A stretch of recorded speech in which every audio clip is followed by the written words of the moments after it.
Hi, magandang gabi po. Ay dito po ako sa bahay ko ngayon at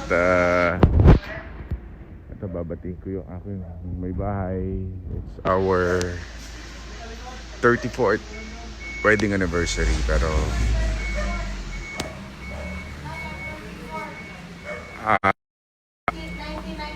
98.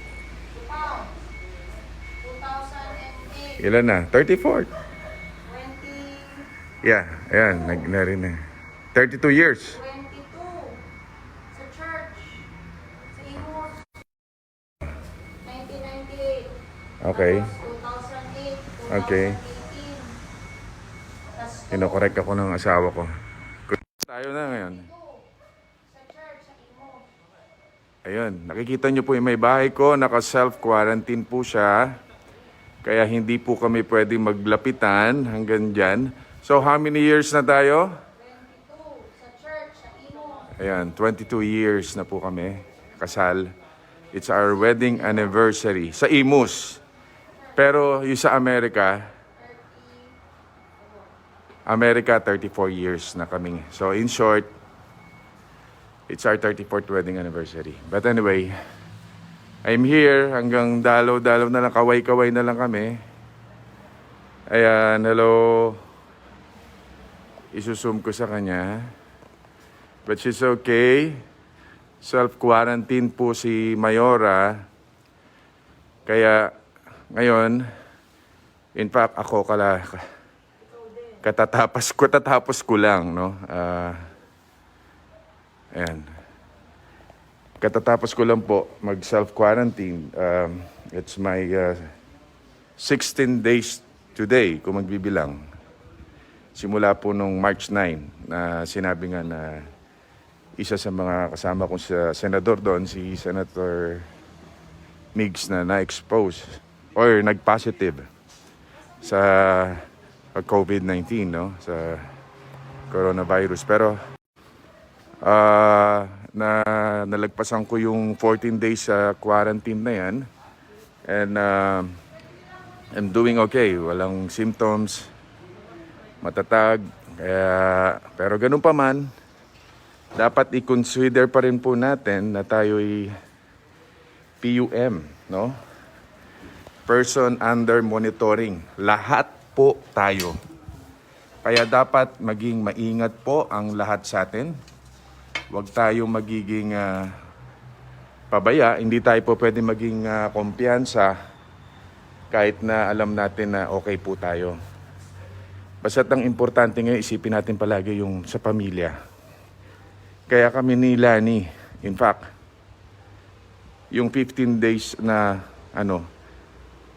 hindi kami pwede magtabi. So halos kung 15 days din siya ika-quarantine, 1 buwan po kami hindi magkakalapit. Napakahirap po, pero we have to do it. We have to sacrifice kaysa magkahawa-hawa. Kaya po sa ating mga pamilya, dapat po ay gawin natin itong mga ganitong klaseng sakripisyo para maging safe tayo.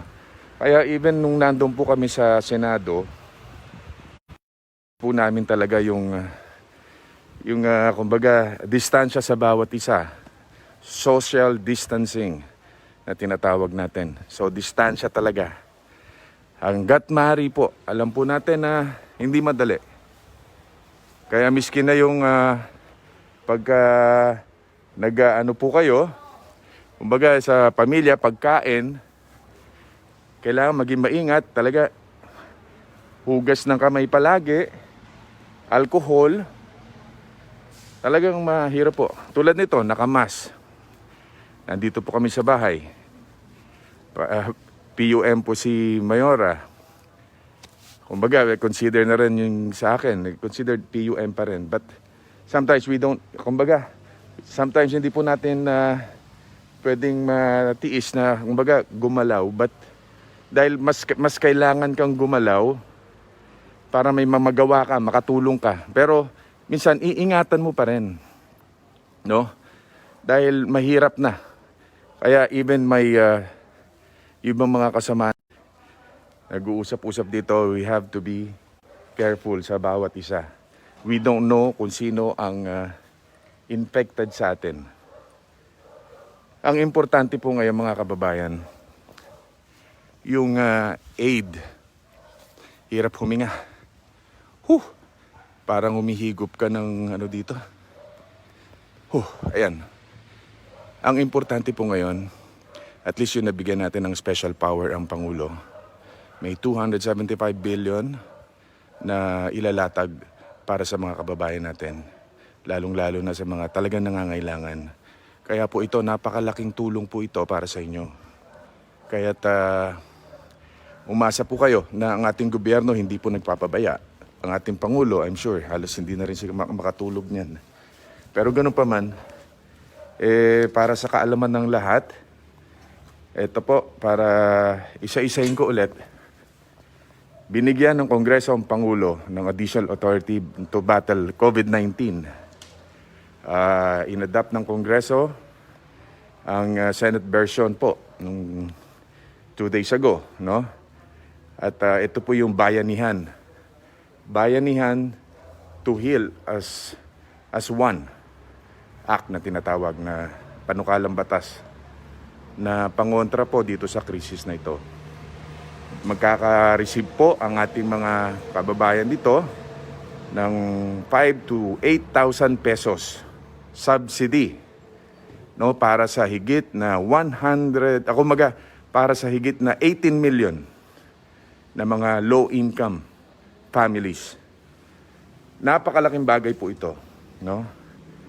Yun lang talaga kailangan mailatag ng tama at para maramdaman talaga ng kababayan natin na makakanagkam sila. Alam po natin na hindi sapat ang natatanggap ng mga kababayan natin na nanggagaling sa LGUs. Hindi po nila kakayanin talaga lahat yan.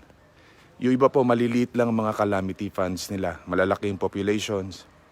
Tapos ang calamity funds nila, maliit lang. Hindi talaga po kakayanin. Maliban lang doon sa mga highly urbanized city like Quezon City, Manila, yung sa NCR, no? Kumbaga, kaya nila yan. Pero pagdating na po sa probinsya, lalo na yung mga component city lamang, hindi po ganun kalaki lockdown mo at importante po dito ngayon, ito pong aid o suporta ng Pangulo ngayon na ipinasa natin sa Senado. Ang kailangan lang po talaga ay ma-implement ng tama para maramdaman talaga ng mga kababayan natin. Ang importante po dito ay yung gutom. Alam po, napakahirap. Kumbaga, hindi ka nga magkakasakit ng itong coronavirus na to, no? Yung COVID-19. O naman tawag dito sa virus na to. Hindi ka nga magkakasakit pero mamamatay ka naman sa gutom. We do understand that po. Tapos nakakulong ka. Torture. Talagang napakabigat po. So ang importante po talaga ngayon, maging kalmado lamang po tayo. Huwag tayong masyadong papakainit ng ulo. Alam ko po kung gaano kabigat yan. Makulong ka. Napakabigat. Lalo na po sa init ngayon. Dasal po tayo sa Panginoon. Kumbaga, ito yung time para tayo mag-reflect. Ipadama natin sa Kanya. Kumbaga, ang ating pasasalamat sa Kanya at hanggang ngayon buhay pa rin tayo. Kaya ang pakiusap ko po sa ating mga kababayan, basta tayo maging matatag. At kung meron po kayong nararamdaman, huwag nyo pong itatago sa pamilya. Sabihin nyo sa kanila kung anong nararamdaman nyo. Yung lahat po ng symptoms na po pwedeng maramdaman na bawat siya. Bawa, ubo, sore throat, yung panghihina ng katawan, pag nilalagnat. We have to be honest. Lalong-lalo na sa ating mga doktor. Yung pong ating mga doktor, sila po yung talagang tinataya ang buhay. Na dapat sa ngayon, sila yung ating pinoproteksyonan. Ito pong ating mga nurses na to. Sila po yung taya buhay ngayon. Pag sila po ay naubos, sino pa ho ang mangangalaga sa atin? Kaya ang pakiusap ko po, magtulungan po tayo. Sumunod po tayo sa ating gobyerno. Alam ko pong napakahirap ng sitwasyon natin. Pero hindi po to. Higit sa lahat, hindi po to ang panahon para maggibaan, magsiraan. Hindi po natin kalaban ang gobyerno. Ang kalaban po natin ay itong coronavirus na ito, itong sakit na ito, itong salot na dumarating sa atin ngayon. Yan ang dapat po nating harapin. Hindi po dapat mag-away-away ang mga Pilipino o mag-aaway, mag-ibabash natin ng isa. Alam po natin kahit sino, ayaw itong mangyari sa atin. Katulad po na nangyari kay Senator Pimentel, siya po yung usapin ngayon.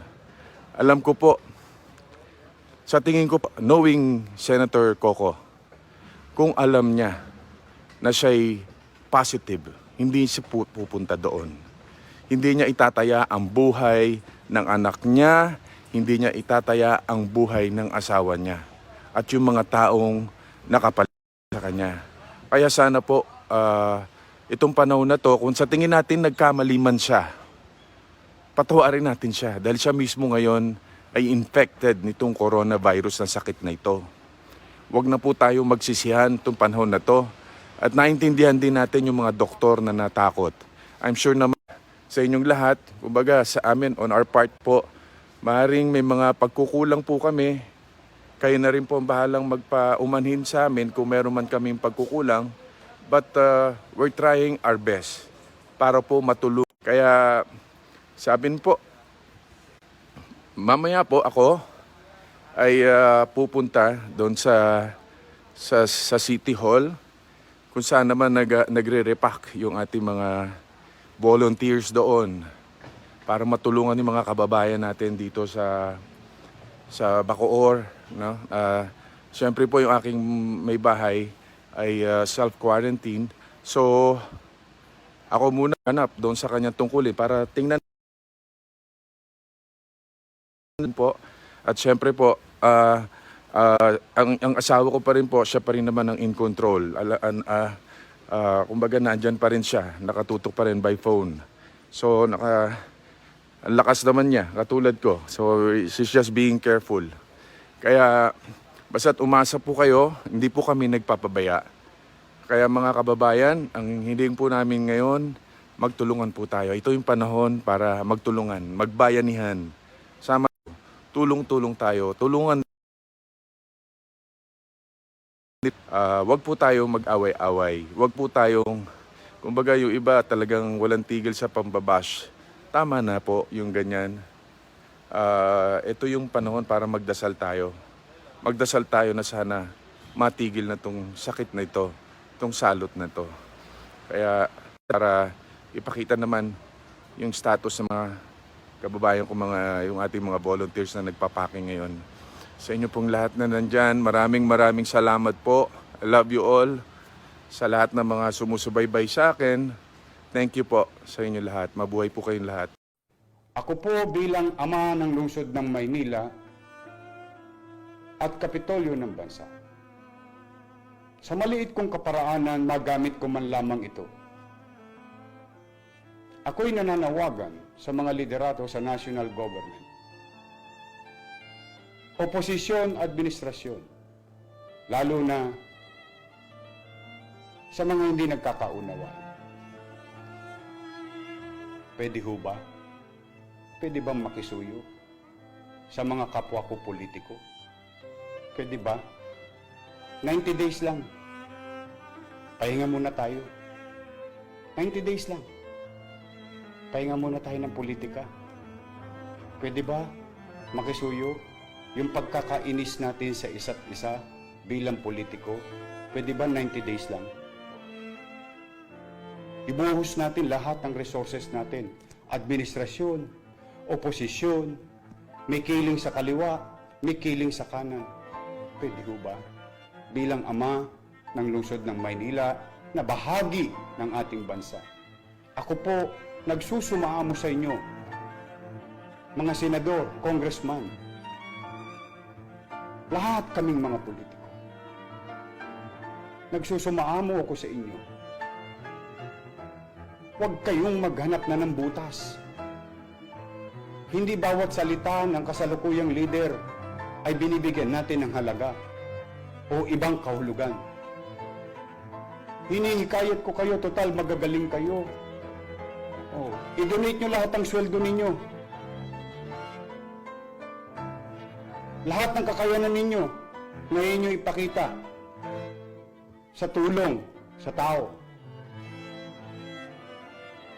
Walang magaling dito. Walang mahusay sa laban na ito. Paulit-ulit kong sinasabi, wag na kayong lumayo sa pagkukumpara. Matatayog na ba sa tiklop? Imbis na nag-araw-araw na babalita sa telebisyon, sa radyo, sa mga social media, kanya-kanyang bayad tayo ng mga kung sino-sino para yung inyong mga political interest isulong ninyo. Pwede ba akong makisuyo bilang ama ng lungsod ng Maynila na kapitolyo ng bansa? Pwede ba kayong makinig muna? Alam ko wala ako sa poder na pagsabihan kayo. Pero ako ngayon, hindi lang ako nagsasalita bilang alkalde ng lungsod, but bilang isang mamamayan din na marami na nagugutom. Huwag na natin sisihin kung sino ang mali. Wala pong tama sa sitwasyon na ito. Wala pong tama sa mga salita ninyo.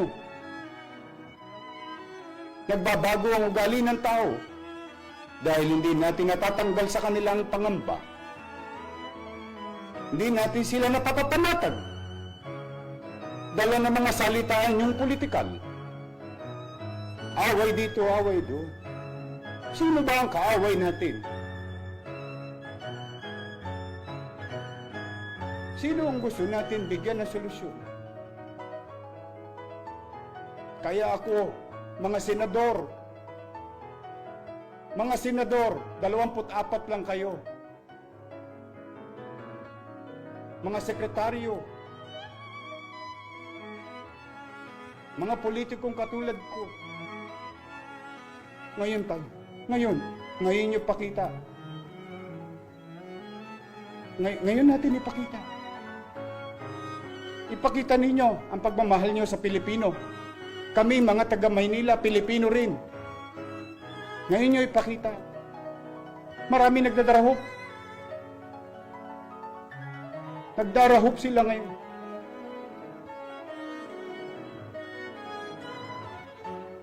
Maswerte kayo, mga pinagpala kayo. Maswerte tayo, nakaluwag tayo sa buhay.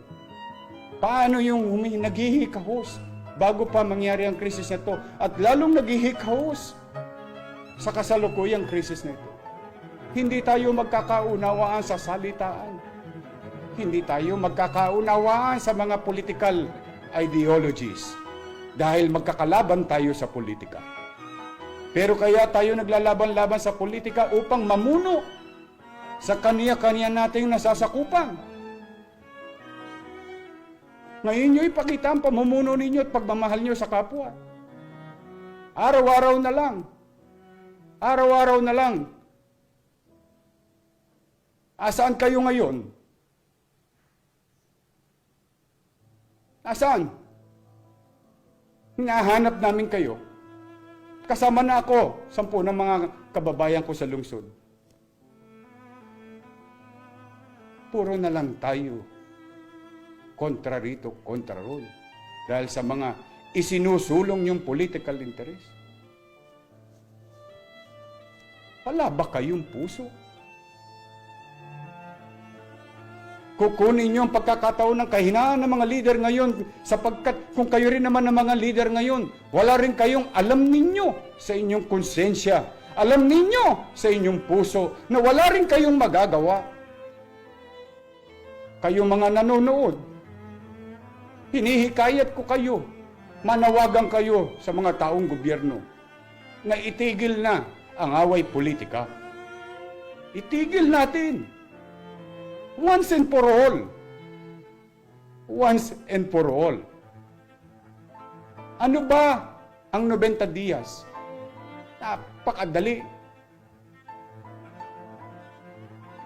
Ang halalan 2022 pa. May panahon ng politika. Kaya kayo sumali sa politika upang maglingkod sa bayan. Ngayon nyo ipakita. Ngayon, hinihikayat ko kayo bilang alkalde ng lungsod. Huwag kayong makapunta-punta rito pagdating ng halalan. Hihikayatin ang aming mga mamamayan ngayon, hindi namin kayo matagpuan. Mas natatagpuan pa namin kayo sa mga dyaryo, sa mga telebisyon. Kuda ng kuda, kiyaw-kiyaw ng kiyaw-kiyaw. Asan? Asan? Asan? Kaya po, buong kababaang loob. Mahirap po ang sitwasyon ng bansa. Mahirap ang sitwasyon ng Maynila. Totoong hindi kami bibitiw. Totoong hindi kami mangiiwan. Akapin namin lahat ang maakap namin. Pero ngayon, nananawagan ako hindi lang bilang alkalde ng lungsod na kapitolyo ng bansa, but bilang Pilipino, bilang mamamayan, na damang-dama ko ang kahirapan na kinakarap ng tao ngayon. Ngayon nyo iparamdam sa mga artista. Tularan nyo si Angel Locsin. Andun sa bahay niya, tumutulong sa tao. Hindi ito pagkakampi-kampi. Hindi ito pagkakaparti-partido. Nakapamuhay kayo ng marangya. Salamat sa Diyos. Masaya ako para sa inyo. Ngayon nyo ipakita rin. Ngayon nyo ipakita. Nananawagan ako sa lahat ng sektor. Mayaman, sikat, may kapangyarihan. Please. Please. Focus ourselves. You